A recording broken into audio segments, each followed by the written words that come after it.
राम राम दोस्तों, मेरी माता बहन है आपके ऊपर बाबा नीम करोली जी की अपार कृपा होगी, यही मेरी प्रार्थना। आपके घर परिवार में सभी कुशल मंगल होंगे, यही मैं अर्जी लगाता हूँ मेरे बाबा नीम करोली जी की शरण में। बाबा जी आपकी जो भी महिमा देखे, जो भी रामायण पाठ सुने, जो भी धार्मिक पाठ ये आपके सुनेगा आपकी शरण में बैठे हुए, और उनके सारे संकट दूर करो मेरे बाबा, आप उनके सारे संकट दूर करो। जय बाबा नीम करोली महाराज जी की सबकी झोली भरो। जय बाबा नीम करोली, सबका भला अपना भला। जय राम जी की। दोस्तों और मेरी माताएं बहनें, आज मैं आपको श्रीमद् वाल्मीकि रामायण अरण्य कांड का 41वां सर्ग सुनाऊंगा। मारीच का रावण को विनाश का भय दिखाकर पुनः समझाना। इसे पूरा सुने मेरे भाई, मेरी माताएं बहनें, ताकि आपके ऊपर अपार कृपा हो मेरे प्रभु बाबा नीम करोली जी की, श्री राम जी की। रामायण पाठ सुनने से सभी कष्ट दूर होते हैं, पाप मुक्त हो जाता है व्यक्ति। ये रामायण में लिखा है शुरू में ही, ये सत्य है। इसे एक बार सुनकर देखें, आपके सारे कष्ट दूर होते जाएंगे। धीरे धीरे धीरे धीरे आपको एक नई राह मिलेगी, जैसे मुझे बाबा नीम करोली जी ने दिखाई है। आपके सारे संकट दूर हो, यही मेरी प्रार्थना। शुरू करते हैं 41वां सर्ग।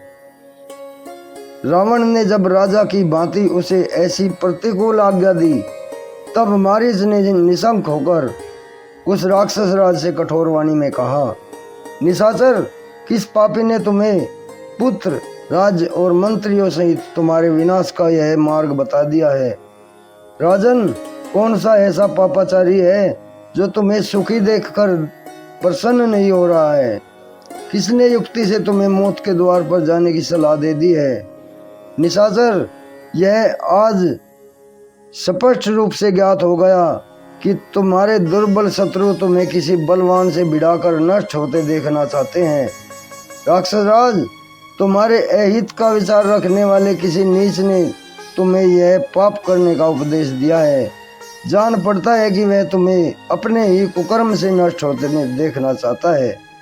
रावण, निश्चय ही वध के योग्य तुम्हारे वे मंत्री हैं जो कुमार्ग पर आरूढ़ हुए तुम जैसे राजा को सब प्रकार से रोक नहीं रहे हैं, किंतु तुम उनका वध नहीं करते हो। अच्छे मंत्रियों को चाहिए कि वो राजा को स्वेच्छाचारी होकर कुमार्ग पर चलने लगे, उसे सब प्रकार से वे रोकें। तुम भी रोकने के योग्य हो, फिर भी वे मंत्री तुम्हें रोक नहीं रहे हैं। विजयी वीरों में श्रेष्ठ निशाचर, मंत्री अपने स्वामी राजा की कृपा से ही धर्म, अर्थ, काम और यश पाते हैं। रावण, यदि स्वामी की कृपा ना हो तो सब व्यर्थ हो जाता है। राजा के दोष से दूसरे लोगों को भी कष्ट भोगना पड़ता है।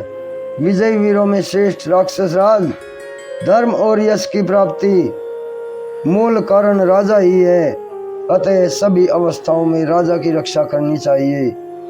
रात्रि में विचरने वाले राक्षस, जिसका स्वभाव अत्यंत तीखा हो, जो जनता के अत्यंत प्रतिकूल चलने वाला उद्दंड हो, ऐसे राजा से राज्य की रक्षा नहीं हो सकती।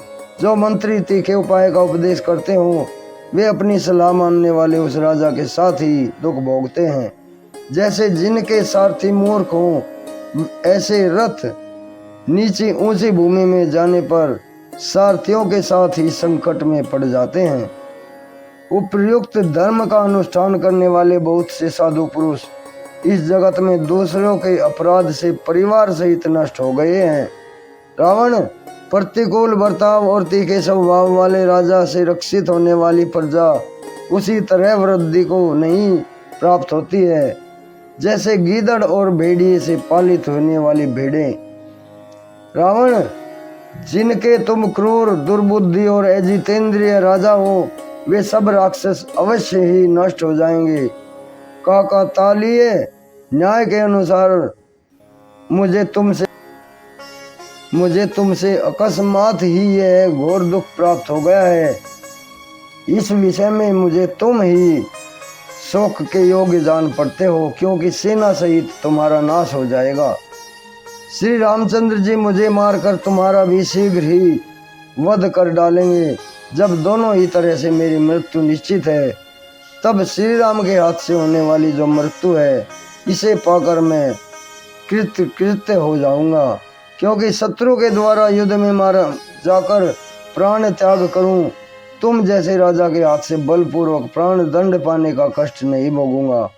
राजन, यह निश्चित समझो कि श्री राम के सामने जाकर उनकी दृष्टि पड़ते ही मैं मारा जाऊंगा, और यदि तुमने सीता का हरण किया तो तुम अपने को भी बंधु बांधवों सहित मरा हुआ ही मानो। यदि तुम मेरे साथ जाकर श्री राम के आश्रम से सीता का अपहरण करोगे, तब ना तो तुम जीवित बचोगे, न ही मैं। न लंकापुरी रहेगी और न ही वहाँ के निवासी राक्षस ही।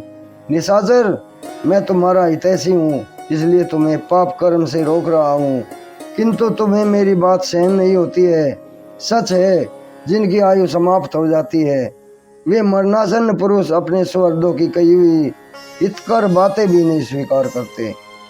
इस प्रकार श्री वाल्मीकि निर्मित आस रामायण आदि काव्य के अरण्य कांड में 41वां सर्ग पूर्ण हुआ। जय श्री राम। जय बाबा नंद करोली महाराज जी। प्रभु सबका भला करो बाबा।